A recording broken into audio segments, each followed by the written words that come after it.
and they were getting some coaching and feedback. And it gave me a chance to continue to give and share my expertise and share the joy and love that I have for this particular passion of speaking. I love that. I love that. So you mentioned and you shared with me in our prelim that it was not just you that suffered COVID, but also your wife. Correct. So from right, so the both of you together, and now on the healing side of that experience, if you could share with the audience, because we may have some listeners out there that may have had it or possibly feel like they have. What did you do personally, you and your wife do personally in regards to maintaining a positive outlook about getting Hmm. through this or what it may look like? How did you get through that process? If you could Yeah, share with us. sure. I'd be happy to. Well, like I said, just about exactly a month ago, I began seeing some of the symptoms that I had read about from other people or that I had seen posted online. And, quite frankly, uh, a lot of men, myself included, have what's called a Superman complex. That means they think they're untouchable. And up until that point in time, I thought, hey, I'm untouchable. I can't be touched. But boom, out of the blue, just when you think you can't be touched, that's when somebody's going to sucker punch you. And in this case, it was COVID. So 1 month ago, she and I both, a day apart, began seeing the symptoms. We separated ourselves. In other words, we quickly went and did the test to prove that we were both positive, and yes, we were. And so we began a strong vitamin-oriented regimen, and we connected with a doctor that gave us an ivermectin prescription. So we were on ivermectin, we were on vitamins, and we were on rest, lots of rest. Wow, amazing. Well, I'm so excited that you are now on the healing and recovery side of that and hearing your joy and your strength as you have come through that experience. So let's talk just a little bit about the world of coaching. Sure. From when you started in 1992 coaching, what have you seen the evolution of coaching since then and now, and what do you see taking place in this decade? Yeah, that's a great question. Let me say I have a wonderful 29-year friend. His name is Steve. And Steve was the first guy who labeled himself as a business coach. He was way ahead of the curve. I mean, like, quite frankly, light years ahead of the curve.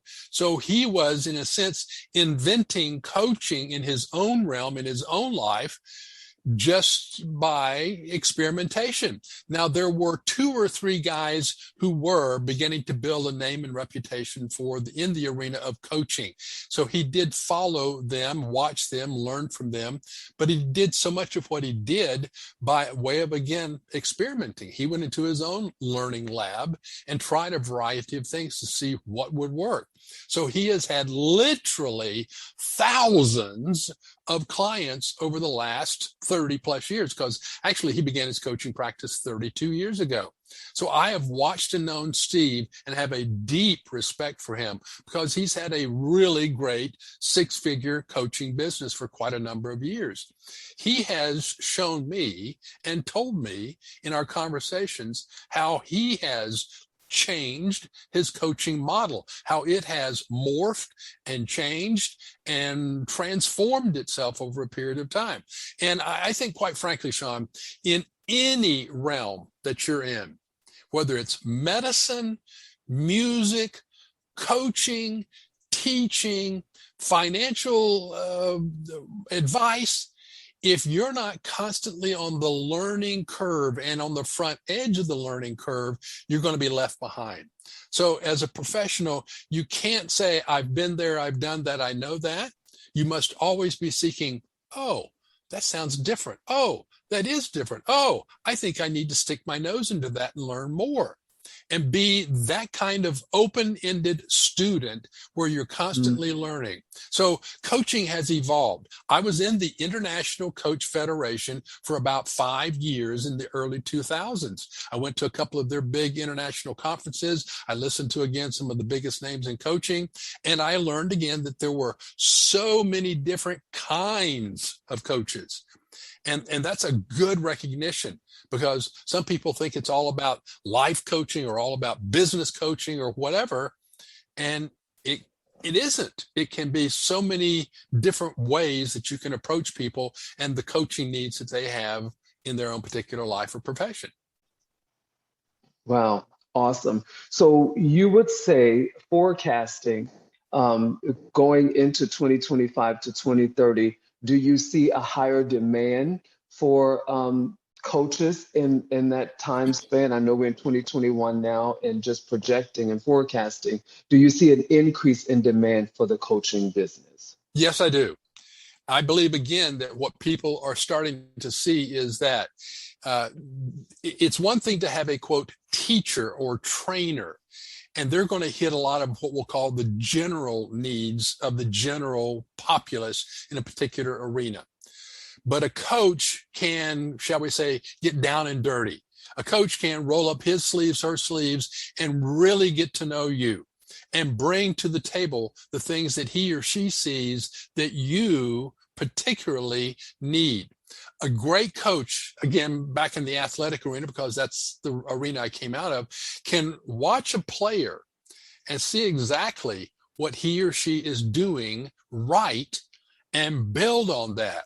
They can also see what he or she is not doing right and help them eliminate that, or at least lessen it. And in doing that, you're able to bring the best out of that particular player. And that's what people need if they're ever going to succeed to a great level. Absolutely. Absolutely, George. So we are almost at our 25 to 30 minute closeout here. We have coaches on the line in the air listening, audience. I would like for you in your own way to share, and I always like to say to leaders, there are some people who are skilled and highly skilled in areas of sharpening other leaders. And so for those that are listening, and we know that as coaches, you are called upon and pulled in so many different directions for your level of expertise. If a word of inspiration, what would you share with those that are coaches and those that are listening that would empower them as we close out Q4? We're coming to the close of 2021 and posturing ourselves for 2022. If you could kindly share a word of inspiration for those that are listening that are coaches and the aspiring generation of coaches. Yes, absolutely. I wrote a series of articles over 20 years, actually over 25 years ago, for my local ASTD chapter, American Society for Training and Development. And that series of articles was all about leadership. And the very first article that I wrote was built off of some inspiration that I got off of a couple of books that I had read, John Maxwell being one writer and Ken Blanchard being another. And both of those great writers, great leaders, put in front of me the most important starting point of developing yourself as a coach. And that is self-awareness. Really, again, being able to look in the mirror and see yourself for who you really are. And quite frankly, Sean, that's difficult. That's difficult no matter what your age, no matter what your experience, because if you're really examining yourself carefully, closely, not to criticize yourself, but to really, again, see you for who you are, then you will begin to recognize, I should not be coaching this person over here. I should not be coaching this person over here, because I have a different set of skills and a different ability to help people, and they are not right for me. So you begin to recognize, by understanding yourself, by self-awareness, which is the platform and foundation for emotional intelligence, you begin to recognize that every person is not right for you to coach. And that's tough. That's tough, quite frankly, because especially in the early stages, you're hungry. You're looking for people to start giving you experience, to give you feedback, and also to pay the bills. but you begin to recognize I should not be coaching him or her because they have a need that's outside of my realm of capability.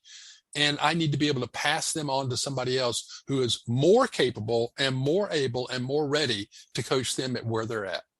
And then you continue to build yourself and expand and deepen your self-awareness arena to where then you know exactly who it is you should be working with. That's why it took me years to be able to boil it down to that simple phrase. I work with business leaders who want to speak with confidence. And Amazing. that is really as simple as I can put it. So, Sean, if you see yourself as a business leader who wants to speak with confidence, I am your man. I love that self-awareness, guys. Everyone listening, did you hear that? That's a profound word, self-awareness. And that means taking the time to do the work on you as you are a coach and being fully conscious and fully aware of who you are, what your skill sets are, and how you can expand. George, I love that. And now that we're getting ready to close out, I would like for you to share with the listening audience where they can partner with you, collaborate with you. If you could kindly share that information with us, please. Happy to do that. I'm going to start with the archaic old method called a phone, phone, phone. Everybody's got one of those. They're a miniature computer in your wallet or your purse. Phone 972-234-4377. I'll give it to you again. 972-234-4377. Also, George at thespeakersacademy.com. George at thespeakersacademy.com. You can find me at thespeakersacademy.com on the World Wide Web. You can find me also, on LinkedIn as well as on Facebook. So a variety of places I'm out there. I would love to hear your questions. I would love for you to join me for a free session on meetup.com, the Speakers Academy on Meetup, and you can come and join me for a free 55-minute session. And if it's right for you, sign up and be there for the future. If it's not, that's okay too. There's lots of other people out there doing something similar to what I'm doing, and the pie is really big. Amazing. I love that. And the pie is really big. George, thank you so much for your time today and for sharing with the Sean Inspires listening audience. Audience, as we close, thank you for your time, for tuning in to this episode of Sean Inspires, where we focus today on the world of coaching and leadership. As always, do feel free to take the podcast, implement it, share it with your community, and make sure that you are doing the work to become the best version of yourself. And as I always share with all of my listening audience and clients, I say to you, stay strong and stay inspired. Until next time, bye now.